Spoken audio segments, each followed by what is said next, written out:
이솝 우화에 이런 얘기가 나오죠. 염소와 나귀 이야기가 나옵니다.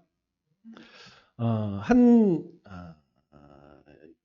소금 장수 주인이 염소와 나귀를 가지고 있었어요.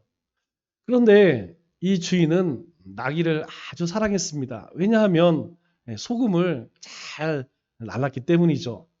비가 오나 눈이 오나 쉬지 않고 이 나귀는 주인을 위해서 열심히 일을 했습니다. 그래서 이 주인은 이 나귀를 굉장히 사랑했어요. 그런데 문제는 옆에 있던 염소가 이 나귀가 너무 싫은 거예요. 왜냐하면 주인은 자신보다 이 나귀만 사랑하기 때문에 시기심이 났습니다. 그래서 이 나귀에게 이렇게 이야기를 해요. 나귀야, 매일 소금 그렇게 지고 다니기 너무 힘들지? 조금 힘들면 시냇물을 지날 때에 한번 넘어져 봐. 그러면 그 네 짐이 가벼워져서 아주 쉽게 다닐 거야. 이런 이야기를 해줬어요. 그 이야기를 들은 나귀가 시냇물을 건널 때에 소금을 잔뜩 씹고 넘어져 버렸습니다. 그랬더니 이 시냇물에 소금이 전부 녹아서 등이 가볍게 된 것이죠. 그런데 문제는 그 넘어진 나귀를 보고 주인이 깜짝 놀랐어요. 그래서 이 나귀를 데리고 동물병원에 갔습니다. 그랬더니 이 의사가 뭐라고 이야기하느냐? 몸이 많이 쇠해져서 그렇습니다. 이 염소의 간을 먹으면 이 나귀는 힘을 회복할 겁니다. 그래서 결국 이 주인은 염소를 잡아서 그 간을 나귀를 위해 먹였다고 합니다. 결국 이 염소는 질투심 때문에 죽게 된 것이죠. 우리가 성경을 보면 이런 질투심으로 인하여서 많은 그런 상처를 주었던 사람들이 있죠. 가인은 동생 아벨을 시기하여서 결국 죽이고 말았습니다. 또 사라는 하갈을 질투하여서 내쫓게 되죠. 그리고 사울은 다윗을 미워하여서 평생 이 다윗에게 매여 사는 인생을 살게 됩니다. 우리가 역사를 보면 아주 천재 화가 여러 사람이 있지만 대표적인 사람이 레오나르도 다빈치와 미켈란젤로가 있어요. 이 이탈리아에 가장 인기 있었던 이 레오나르도 다빈치는 당대 최고의 화가였습니다. 우리가 잘 알고 있는 그림이 있죠. 최후의 만찬. 우리가 보면 그 그림이 그린 것 같지만 전문가가 보면 이 그림이 왜 천재적인가 아주 잘 그린 그림이라고 이야기를 해요. 그런데 그 시기에 떠오르던 신의 화가가 있었습니다. 그 신의 화가가 누구냐? 바로 미켈란젤로죠. 그런데 사람들이 이 다빈치 뒤에서 이러한 이야기를 하는 거예요. 이제 미켈란젤로를 보니까 이 다빈치 시대는 갔구나. 이제는 미켈란 시대다. 사람들이 이런 이야기를 하는 거예요. 이 이야기를 들은 이 레오나르도 다빈치는 그날로부터 남은 일생을 은등 생활을 하면서 자신의 천재성을 살리지 못했다고 합니다. 이 시기와 질투는 우리의 마음을 상하게 하고 뼈를 썩게 합니다. 그래서 결국 자신의 삶을 세속적이고 또 파괴적이며 결국 자신을 파멸로 몰아가게 되죠. 그리스도인은 하나님 한 분만으로 충분한 사람들입니다. 무슨 일이 닥쳐도 하나님만 제대로 알고 있으면 두려워하지 않는 사람들이 바로 그리스도인이라는 것이죠. 그래서 예수님은 우리에게 기도를 가르쳐 주실 때에 하나님을 아버지라 이렇게 부르도록 가르쳐 주셨어요. 그래서 우리 모두는 하나님을 향해 아버지 이렇게 부릅니다. 누구도 하나님을 향해서 삼촌, 큰아버지 이렇게 부르는 사람이 없어요. 하나님이 우리와 함께 하시면 부족함이 없다는 걸 알기에 우리는 하나님을 향해 아버지 이렇게 부릅니다. 하나님을 아버지라 알고 믿음으로 사는 사람은 절대 결핍을 느끼지 않습니다. 즉 예수님만으로 충분하다는 것이죠. 우리가 세상에서 일어나고 있는 모든 갈등 그리고 전쟁은 왜 일어날까요? 여러분, 우리 사이에 왜 다툼이 일어날까요? 다툼이 일어나는 이유는 한 가지입니다. 바로 부족함을 느끼기 때문이죠. 내가 부족하기 때문에 우리의 마음 가운데 미움이 일어나고 이 미움 때문에 결국 전쟁이 일어나는 것입니다. 또한 하나님을 아버지로 알고 사는 사람은 결코 불안해하지 않죠. 왜냐하면 이 아버지가 나와 함께 하심을 믿기 때문입니다. 그 아버지가 누굴까요? 바로 온 세상을 만드신 분입니다. 그리고 여전히 그 권능으로 온 세상을 다스리시는 만유의 주이시죠. 그분이 나와 함께하기 때문에 내가 비록 건강하지 않아도 또 그렇게 성공하지 않았어도 우리는 불안해하지 않는다는 것입니다. 그 하나님께서 우리를 지키시고 채우시고 또 인도하실 것을 우리는 믿기 때문입니다. 그러므로 우리가 조금 부족하다고 여러분 불안해하지 마시기 바랍니다. 조급해할 필요도 없어요. 왜냐? 이사야 선지자를 통하여서 우리에게 말씀하십니다. 이사야 41장 10절 말씀을 보면 우리에게 이렇게 말하죠. 두려워하지 말라. 왜? 내가 너와 함께 함이라. 하나님이 우리와 함께 하시기 때문에 두려워하지 말라는 거예요. 또 놀라지 말라. 왜 그럴까요? 나는 내 하나님이 됨이라. 하나님께서 나의 하나님 되신답니다. 내가 너를 굳세게 하리라. 참으로 너를 도와주리라. 참으로 나의 의로운 손으로 너를 붙들리라. 이게 하나님의 약속이에요. 우리가 이 불안한 세상, 이 각박한 시대를 살아가는 우리에게 하나님이 주시는 약속입니다. 그래서 두려워하지 말라는 거예요. 놀라지 말라는 거예요. 내가 너의 하나님 됨이라는 것입니다. 하나님께서 우리를 붙들고 계시다라고 약속하십니다. 하나님은 이 광야를 떠도는 이스라엘 백성들에게 만나를 내려주셔서 아주 배불리 먹게 하셨어요. 그런데 얼마 후 이스라엘 백성들이 이 만나 때문에 하나님을 향해 불평을 늘어놓습니다. 배는 고프지 않아요. 그런데 매 끼니마다 깡튼 것을 먹으려 하니까 이제 물린다는 것이죠. 제가 이 이스라엘 백성들의 마음이 이해가 돼요. 간혹 이제 애를 보러 집사람이 딸네 집에 가면 미역국을 한 통을 끓여 놓습니다. 이 미역국을 일주일 먹으면 일주일이 뭐예요? 첫날은 맛있습니다. 둘째 날은 그럭저럭 먹을만 해요. 3일째부터는 물려요. 그래서 미역국 다음에는 미역국 끓이지 말라. 그 다음에는 이제 콩나물국을 끓이더라고요. 콩나물국 첫날 맛있습니다. 둘째 날 먹을만 합니다. 셋째 날부터는 컵라면 먹는 게 더 맛있더라고요. 이스라엘 백성들도 그랬을 거예요. 처음에는 참 맛있었을 겁니다. 신기했을 거예요. 그것을 삶아도 먹고 구워도 먹고 뭐 이렇게 저렇게 요리를 해서 먹지만 그럼 만나가 뭐 삶든 굽든 만나죠. 먹다 보니까 물리는 거예요. 그래서 비록 노예로 살았지만 애굽 땅에서 먹었던 고기 반찬이 그리운 것이죠. 그래서 고기 달라고 고기가 없다고 하나님을 향해 불평을 합니다. 이때 하나님께서는 70명의 장로를 따로 세우라고 명령을 하세요. 24절 말씀을 보니까 이렇게 말씀하죠. 모세가 나가서 여호와의 말씀을 백성에게 알리고, 이게 모세가 이 지금 백성들이 고기를 못 먹는다고 불평하고 있습니다. 그랬더니 하나님께서 그렇다면 내가 너를 도울 사람들을 세우겠다. 그래서 백성의 장로 70인을 모아 장막에 둘러 세움에 70명의 장로를 이렇게 세우게 되죠. 그런데 하나님께서는 이 모세에게 주신 능력을 이 70명의 장로들에게도 그대로 주기를 원하셨어요. 그래서 이 200만여나 되는 이스라엘 백성들을 잘 다스리고 책임지는 그 일을 모세와 함께 나누어서 감당하도록 하셨죠. 실제로 그 70명에게 하나님께서 모세에게 부어주셨던 그 영을 그들에게도 부어주십니다. 그러자 그들이 예언을 하죠. 25절 말씀 보니까 이렇게 말씀합니다. 그에게 임한 영을 70 장로에게도 임하게 하시니.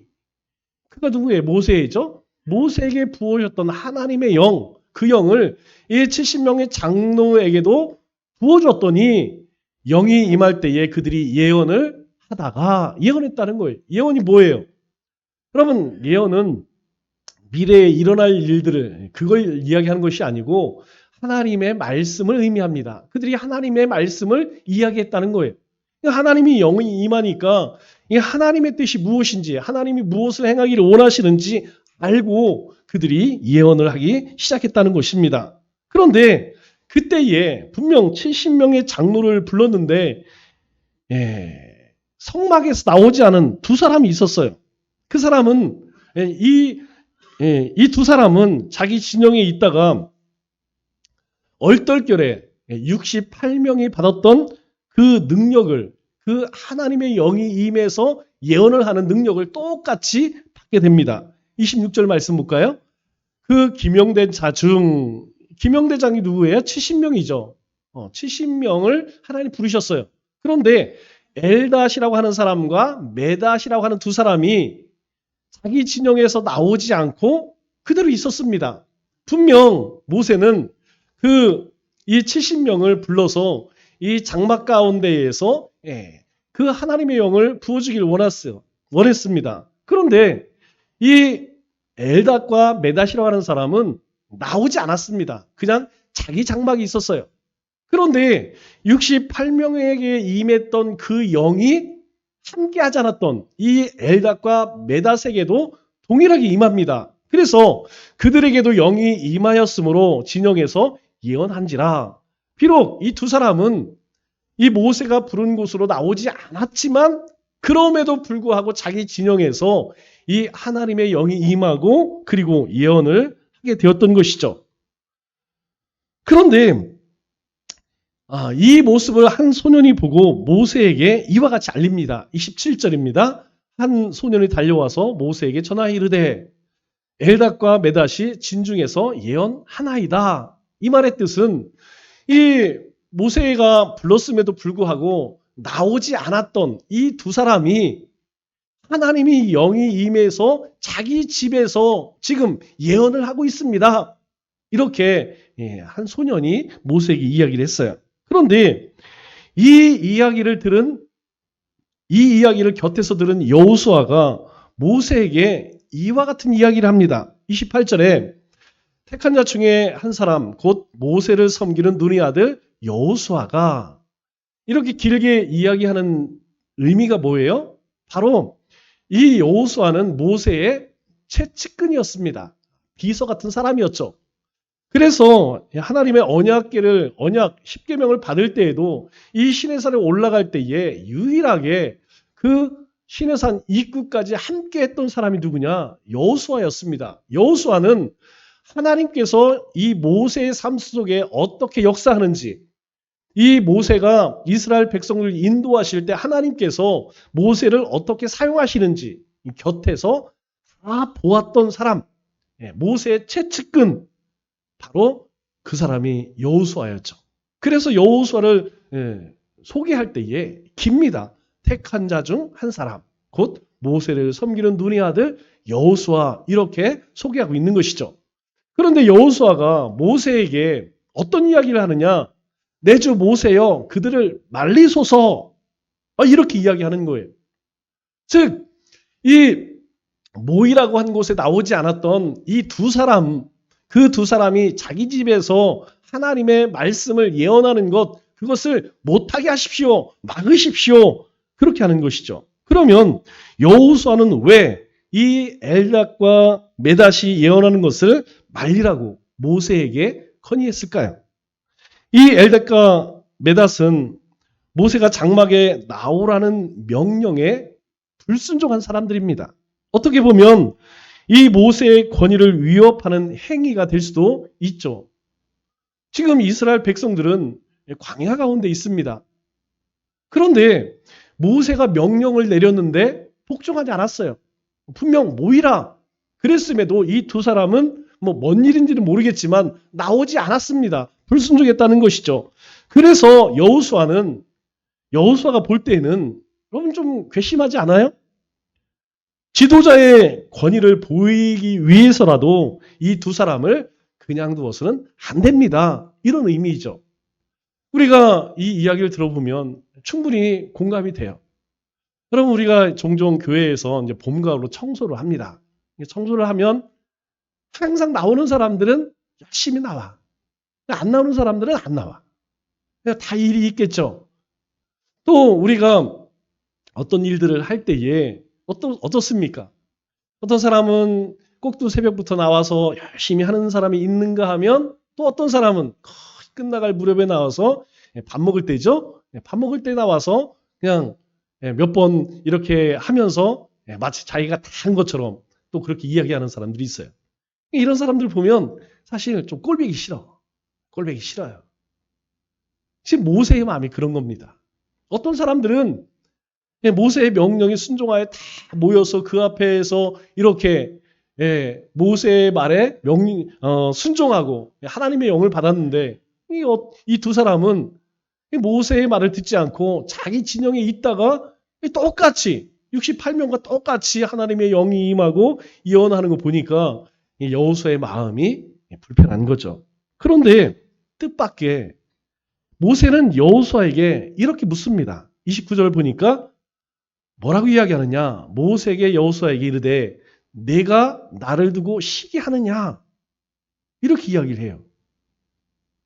아마 이 모세가 MBTI로 T 같아요.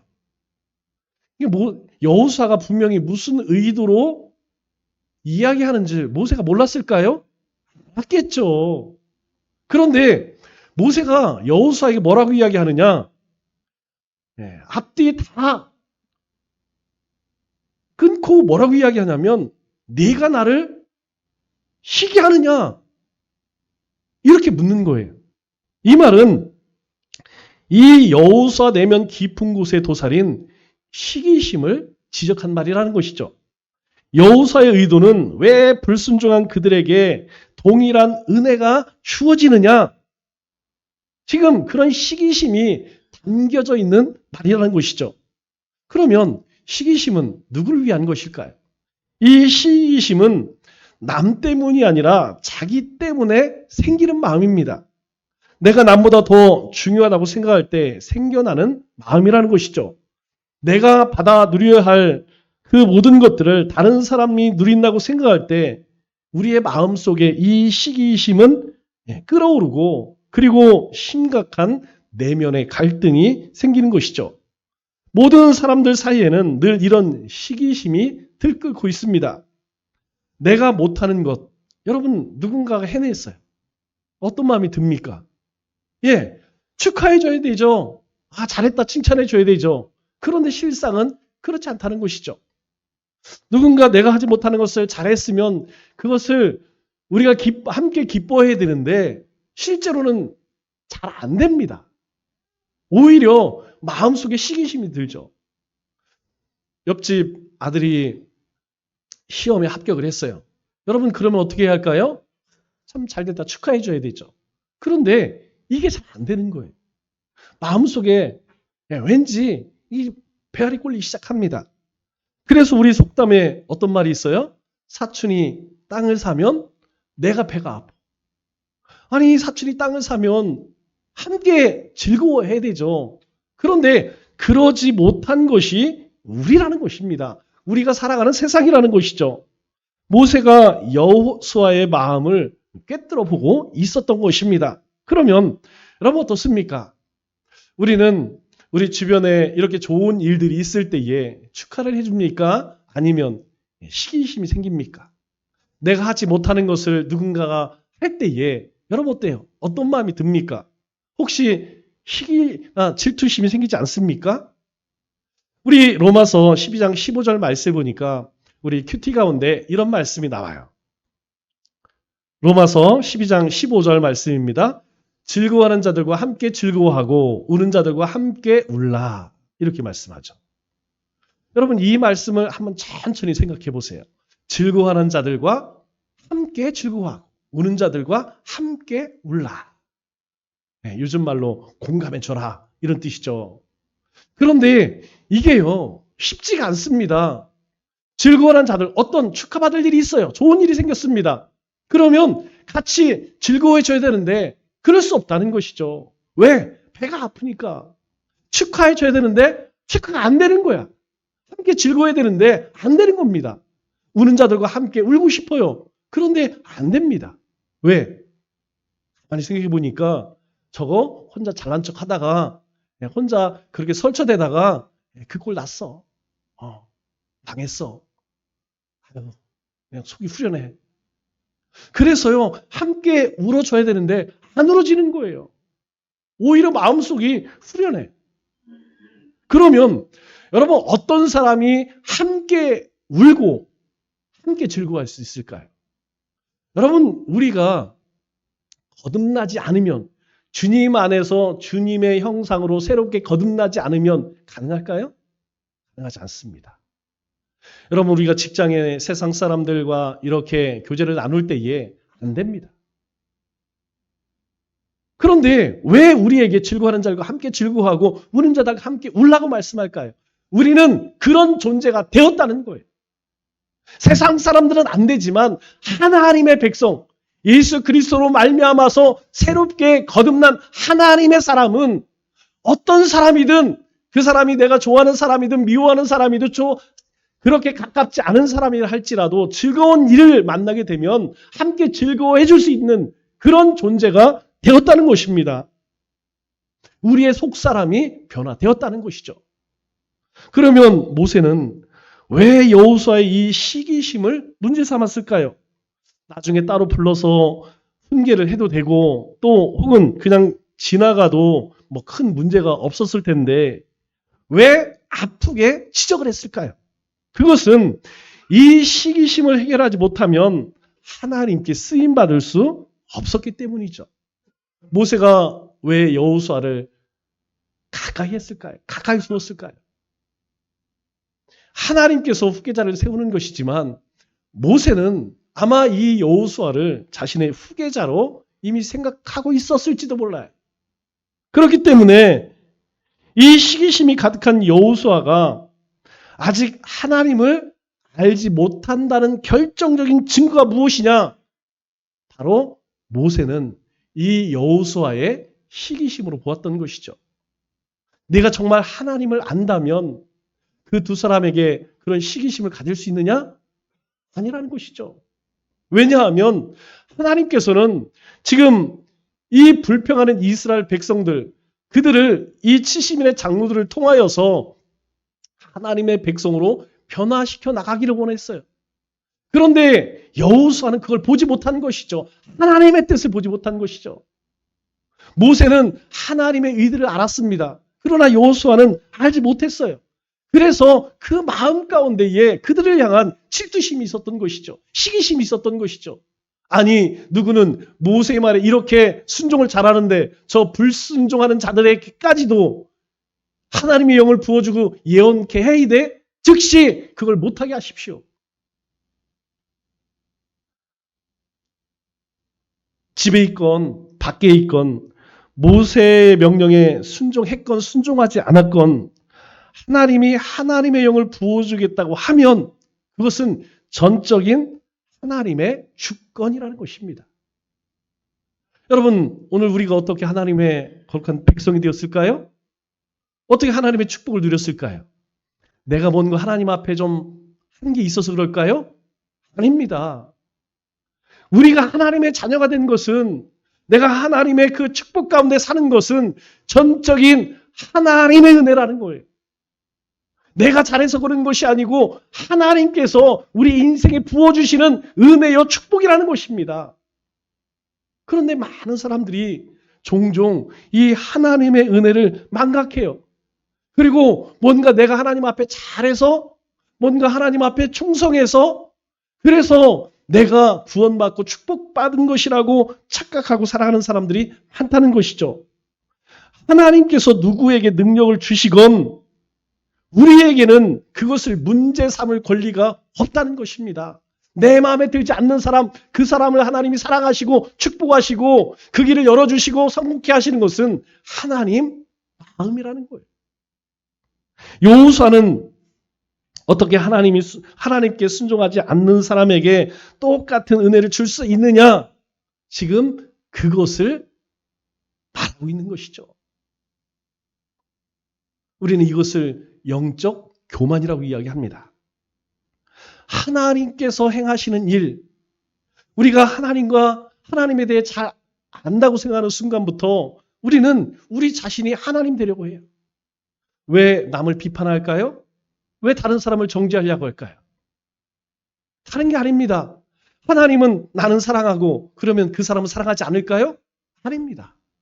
하나님은 똑같이 나도 사랑하시지만 그 사람도 사랑해요.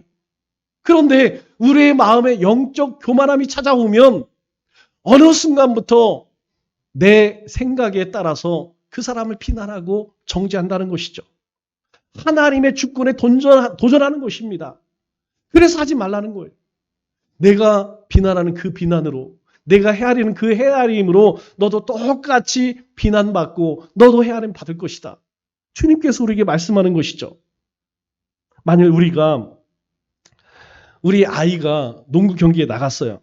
그런데 이 농구 선수 가운데에는 우리 아들보다 훨씬 잘하는 애들 얼마든지 많이 있을 수 있습니다. 그런데 너무 셈이 나서 그 어머니가 우리 아이보다 농구를 더 잘하는 아이의 팔을 부러뜨렸다 한번 생각해 보세요. 여러분, 그것이 자기 아이를 위해서 그렇게 했을까요? 아니면 자기 자신을 위해서 그렇게 했을까요? 예, 그것은 자기 자신을 위해 한 것입니다. 자기 만족 때문에 했다는 것이죠. 시기심은 바로 이런 것입니다. 남을 위하는 것이 아니라 바로 자기를 위해서 이 시기심은 시작된다는 것입니다. 그래서 이 시기와 질투는 자기를 망치고 파괴하는 것, 바로 자기 자신이라는 것을 말해주고 있어요. 그런데 하나님은 우리를 뭐라고 정의할까요? 이렇게 이야기합니다. 베드로전서 2장 9절 말씀을 보면 우리에 대해서, 나에 대해서 하나님은 명확하게 이야기해요. 너희는 택하신 족속이요. 하나님이 우리를 택하셨대요. 왕같은 제사장이요. 거룩한 나라요. 그의 소유가 된 백성이니 이것이 하나님께서 우리를 보시는 관점입니다. 하나님은 우리를 이렇게 보신다는 거예요. 하나님은 하나님의 백성들을 이렇게 보신다는 것입니다. 이것이 우리의 정체성이라는 거예요. 모세는 여호수아에게 해결할 방법도 제시합니다. 29절 하반절에 보니까 이렇게 이야기하죠. 여호와께서 그의 영을 그의 모든 백성에게 주사 다 선지자가 되게 하시기를 원하노라. 왜 모세가 여호수아를 책망했을까요? 네가 나를 두고 왜 시기하느냐? 이렇게 따끔하게 혼을 내셨을까요? 네, 하나님은 이들에게도 하나님의 영을 다 부어주기를 원한다는 거예요. 이들 모두가 하나님의 선지자 되는 것, 그것이 하나님의 뜻이라는 거예요. 나를 사랑했듯이 나를 통해 하나님 나라의 일을 행하듯이 지금 우리 주변에 있는 이 지체들도 하나님은 똑같이 쓰기를 원하신다는 것이죠. 결국 이 말씀 무슨 뜻입니까? 이 말씀은 우리 모두가 축복하는 사람 되기를 원하신다는 거예요. 마음에 들지 않는 사람, 미워하는 사람, 그 사람에게도 축복할 수 있는 사람이 되라고 말씀하는 거죠. 문제가 많고 하자가 있는 사람도 축복하라는 것입니다. 우리를 축복하는 사람이 되지 않고는 여전히 시기하고 질투하는 여러분 그 모습에서 벗어날 수 없다는 것이죠. 축복하는 사람이 하나님을 아는 삶입니다. 그래서 하나님 우리를 축복의 통로로 부르셨어요. 하나님은 우리를 통해서 복음이 세상 가운데 전해지게 하시고 하나님의 복을 바로 나를 통하여서 우리 주변 사람들에게 그렇게 흘러가게 부르셨다는 것이죠. 그러면 어떻게 축복해야 할까요? 예수님은 제자들에게 이렇게 말씀하십니다. 크고자 한다면 먼저 섬기는 자가 되라. 섬김이 다른 사람을 축복하는 것입니다. 또 상석에 앉지 말고 말석에 앉는 것, 그것이 남을 축복하는 것이에요. 베풀고 나누는 것이 남을 축복하는 것이라는 거예요. 내가 참고 견디는 것이 다른 사람을 축복하는 것이라는 겁니다. 여러분, 우리가 추석 때에 뭐 해야 할까요? 우리 가족들이 모였을 때에, 우리 일가 친척들을 만났을 때 뭐 해야 할까요? 예, 바로 축복하는 사람이 되어야 합니다. 내 마음에 맞지 않는다고 해서 그렇게 말하고 그렇게 여러 사람을 힘들게 하면 여러분, 우리는 축복의 통로가 될 수가 없어요. 내가 참아야 됩니다. 내가 받아줘야 돼요. 그럴 때 바로 나를 통해서 주님의 그 거룩함이 드러나는 거예요. 그러면 여호수아는 이 모세의 말을 듣고 깨달은 바가 있어서 변화되었을까요? 예, 변화되었습니다. 어떻게 할 수 있을까요? 이 여호수아는 강력한 라이벌이 있었어요. 그게 누굽니까? 바로 갈렙이었죠. 이 갈렙은 바로 유일하게 가나안 땅을 정탐하고 돌아와서 함께 하나님이 주신 땅입니다.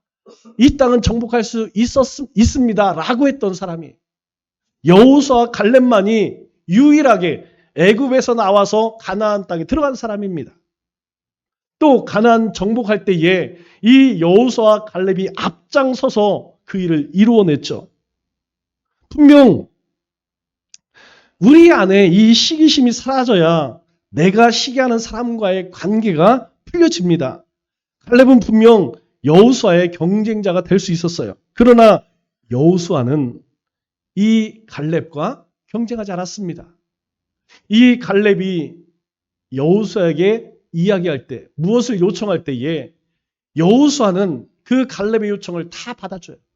그 대표적인 게 무엇입니까? 바로 헤브론이에요. 헤브론은 산 위에 있는 그런 성입니다. 난공불락의 요새와 같은 곳이에요. 그렇기 때문에 아무도 그곳을 정복하지 못합니다. 그때의 갈렙이 이 산을 내게 주옵소서. 그때의 여호수아가 거부하잖아요. 그래, 네가 원한다면 내 뜻대로 해. 허락을 합니다. 그리스도인은 두 가지를 가지려고 해서는 안 됩니다. 첫째는 명예예요. 여러분, 우리의 영광을 위해 사는 것이 아닙니다. 우리는 무엇을 하든 하나님의 영광을 위해 존재하고요. 우리는 또한 두 번째로 소유하려고 해서는 안 돼요. 우리가 물질을 소유하는 순간 물질의 종이 됩니다. 우리가 권력을 붙드는 순간 우리는 하나님을 잊게 됩니다. 왜 그럴까요? 그리스도인은 바로 베풀고 나누고 섬기는 사람이기 때문이에요. 여러분, 왜 다툽니까? 왜 마음이 어지럽고 불편합니까? 바로 시기심은 우리 안에 가장 흔한 걸림돌이라는 것입니다. 누구를 위해 시기합니까? 바로 나를 위해 시기한다는 것이죠. 그 시기심이 결국 자신을 망칠 수도 있다는 것입니다. 말씀을 맺겠습니다. 하나님을 아버지로 알고 믿는 사람은 하나님의 은혜와 사랑 안에 사는 사람입니다. 그래서 더 이상 불안해하지도 목말라 하지도 두려워하지도 않는다는 것이죠. 이것이 믿는 사람에게 주는 하나님의 축복입니다. 이 땅을 살아가는 동안 진리 안에서 자유를 누리시기 바랍니다. 누군가가 다투고 경쟁하는 삶이 아니라 오직 하나님 앞에서 바로 서기 위해 과거에 나와 경쟁하는 우리 믿음의 권속들 다 되시기를 주님의 이름으로 축원합니다.